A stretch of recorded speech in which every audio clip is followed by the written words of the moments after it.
Hello everyone, I am Riaz Jamadar from All India Shri Shivaji Memorial Society, Institute of Information Technology, Department of Information Technology.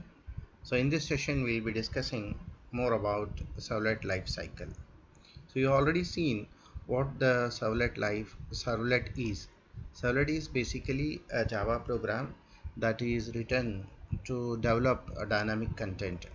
In order to develop interactive web-based applications, you make use of servlet.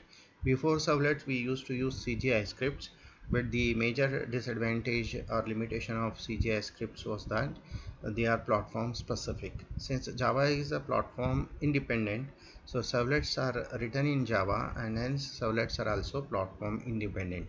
That is the reason why for any web-based application invariably servlets are used. They are used basically to generate dynamic content. So what is the dynamic content? We current status of the database we are able to fetch from the server, and we can get the results into our client or web browser. Through servlet it is possible. So for that, the third party vendors, they provide servlet APIs. In that one, the basic interface you can say is a servlet. So servlet, what are the methods it has? Whenever we talk about a servlet, we should know what are the life cycle methods, because how it gets executed, how it gets loaded into the memory, and how it gets processed, and how it is unloaded from the memory. In order to do so, we need to have some life cycle methods. So these life cycle methods are responsible for the loading and processing and then unloading from the memory. So in Java, an interface is used for the development of a servlet. This interface is known as servlet interface. So like Java interface you have seen, that way it is an interface and it must be implemented by some class. And here it is normally implemented by generic servlet. Generic servlet is a class which implements this basic servlet interface, and it provides the implementation for these lifecycle methods. So what these lifecycle methods are? The servlet interface is used for the declaration of init, service and destroy method. These are the three lifecycle methods: init, service and destroy. So init is a method we normally implement in the generic servlet, which provides the basic initialization of servlet. So if any parameter we need to initialize, that we put before execution. At the time of loading, if any default values we are supposed to provide for a servlet, we do that stuff in init method. And service, it is actually the processing, what request you have, what you are supposed to do through servlet, that is defined in service.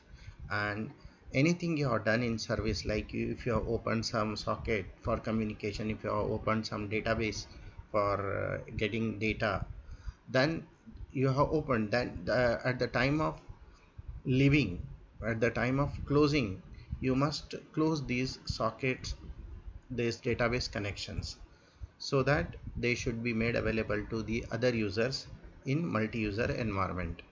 So that's why when you unload the servlet, at that time these connections must be properly closed.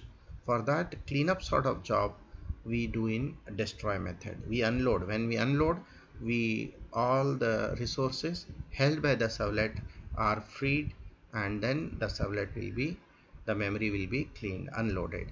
So these methods are called by the server during the life cycle of the servlet. The get servlet config is also a method that is called by the servlet to initialize the parameters. So get servlet configuration, this is another method which you can use for initializing the parameters. And the get servlet info method is used for providing the important information. If any information related to servlet you want to fetch, that you can obtain through this method. So servlet interface provides only 5 methods. Out of these 5 methods, 3 methods are servlet lifecycle methods, which I have mentioned: init, service and destroy.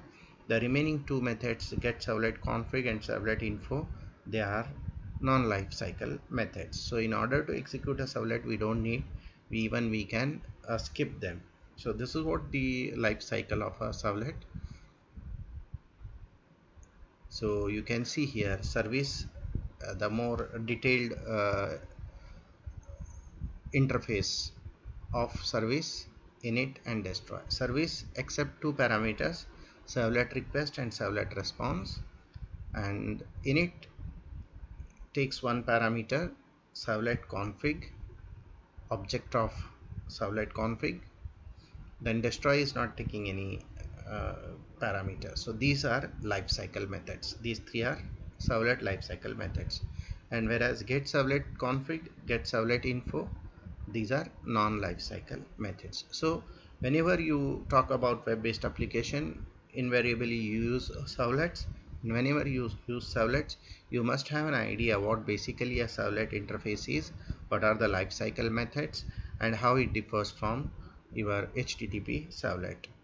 HTTP servlet is a derivation of this generic servlet, in which we provide in HTTP servlet we don't override these methods.